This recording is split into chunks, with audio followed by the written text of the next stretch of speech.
आज हम बात करने वाले हैं टाको की। Trump always chickens out. शायद मॉडर्न हिस्ट्री में किसी भी बड़े लीडर ने डोनाल्ड ट्रम्प जितने यू टर्न नहीं लिए होंगे, और जो अब हुआ है उसने पूरी दुनिया को कंफ्यूज कर दिया है। 11 जून को डोनाल्ड ट्रम्प ने एक पोस्ट की जिसमें उन्होंने कहा कि यूनाइटेड स्टेट्स ऑफ अमेरिका 12 जून की रात ईरान पर बहुत बड़ा अटैक कर सकता है। ट्रम्प के मुताबिक ईरान की navy, air force, anti aircraft systems और कई डिफेंसिव कैपेबिलिटीज पहले ही काफ़ी कमज़ोर हो चुकी है। ट्रंप ने सीधा कहा, we will hit Iran very hard tonight. इसके बाद ट्रंप कई न्यूज़ आउटलेट्स में गए और ईरान का मजाक उड़ाया। उन्होंने कहा कि अगर ईरान सफ़ेद झंडा लेकर बोले वी सरेंडर और ये भी मान ले कि अमेरिका की मिलिट्री दुनिया की सबसे पावरफुल मिलिट्री है, तब भी उनके क्रिटिक्स उनकी क्रिटिसिज्म करते रहेंगे। ये बात ट्रंप ने अमेरिका के एक नेशनल टेलीविजन चैनल पर कही। It could be the greatest deal in history. They could wave the white flag of surrender. They could say, we surrender, we're finished, we've had it, the United States is the greatest power. Trump ने signal दिया कि अगर Iran ने deal accept नहीं की तो बहुत बड़ा मिलिट्री एक्शन हो सकता है और ईरान के पास सिर्फ कुछ ही घंटे बचे हैं। इन स्टेटमेंट्स का असर तुरंत ग्लोबल मार्केट्स पर दिखने लगा। स्टॉक मार्केट्स प्रेशर में आई, ऑयल प्राइसेस बढ़ने लगे।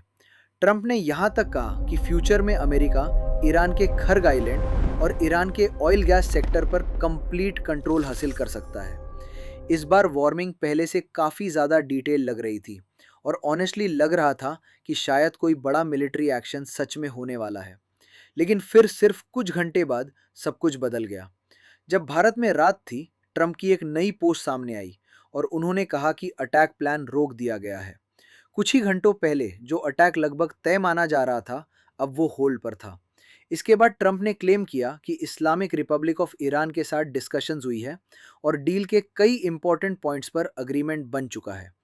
ट्रंप के मुताबिक ईरान की हाईएस्ट लीडरशिप ने कई मेजर पॉइंट्स अप्रूव कर दिए हैं और फाइनल डिस्कशंस चल रही है। लेकिन साथ ही ट्रंप ने कहा कि अमेरिकन नेवल ब्लॉकेड जारी रहेगा। जब तक डील ऑफिशियली साइन नहीं होती, ये प्रेशर स्ट्रैटेजी कंटिन्यू रहेगी। इसके बाद अमेरिकन मीडिया में रिपोर्ट्स आने लगी कि ट्रंप ईरान के साथ कॉन्फ्लिक्ट इफेक्टिवली एंड करने की बात कर रहे हैं, लेकिन तेहरान से कोई क्लियर कंफर्मेशन नहीं आई। कुछ घंटे पहले ट्रंप कह रहे थे कि बहुत बड़ा अटैक होगा, फिर कुछ घंटे बाद अटैक कैंसिल।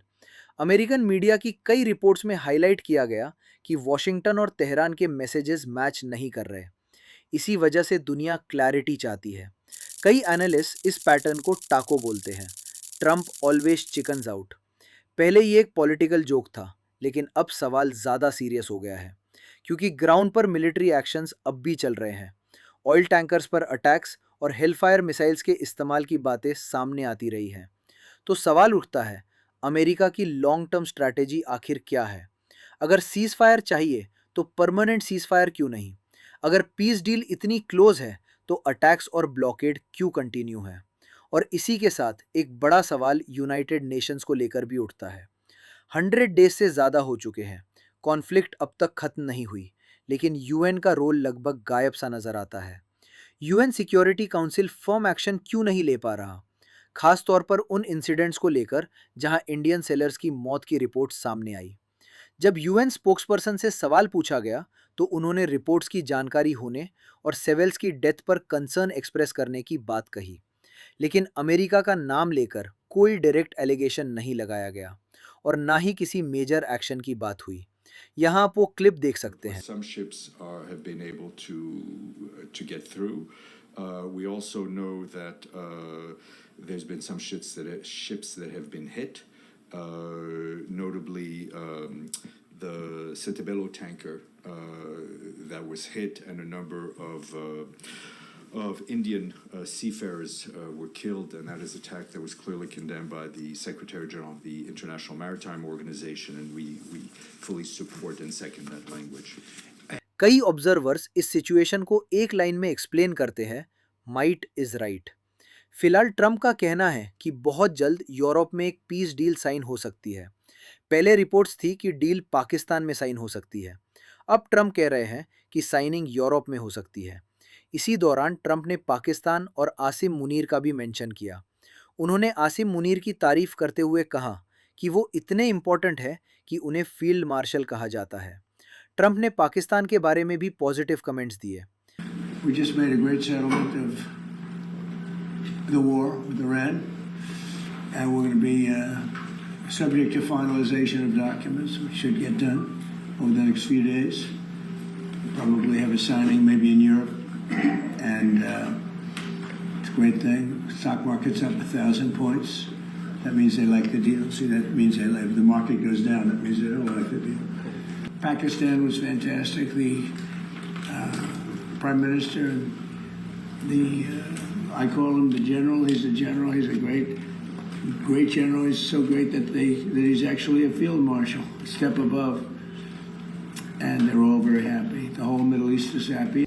चाहे रशिया यूक्रेन कॉन्फ्लिक्ट हो, यूएस ईरान टेंशन हो या दुनिया के दूसरे स्ट्रैटेजिक डिस्प्यूट्स, कई एक्सपर्ट्स मानते हैं कि यूनाइटेड नेशंस को एक मेजर ओवरहॉल की ज़रूरत है। फिलहाल रियलिटी ये है कि अमेरिका और ईरान के बीच टेंशन पूरी तरह खत्म नहीं हुई है और ईरान की तरफ से अब तक ऐसे सिग्नल्स नहीं मिले हैं कि फाइनल पीस डील तुरंत साइन होने वाली है। ट्रंप के ताकों के बारे में आपका क्या ओपिनियन है? क्या ट्रंप की स्ट्रैटेजी काम कर रही है या फिर टाको थियरी सच साबित हो रही है? कमेंट करके ज़रूर बताइए। मैं हूँ कुणाल सांखे, ये था स्लाइटली एडिक्टिव। मिलते हैं अगली वीडियो में।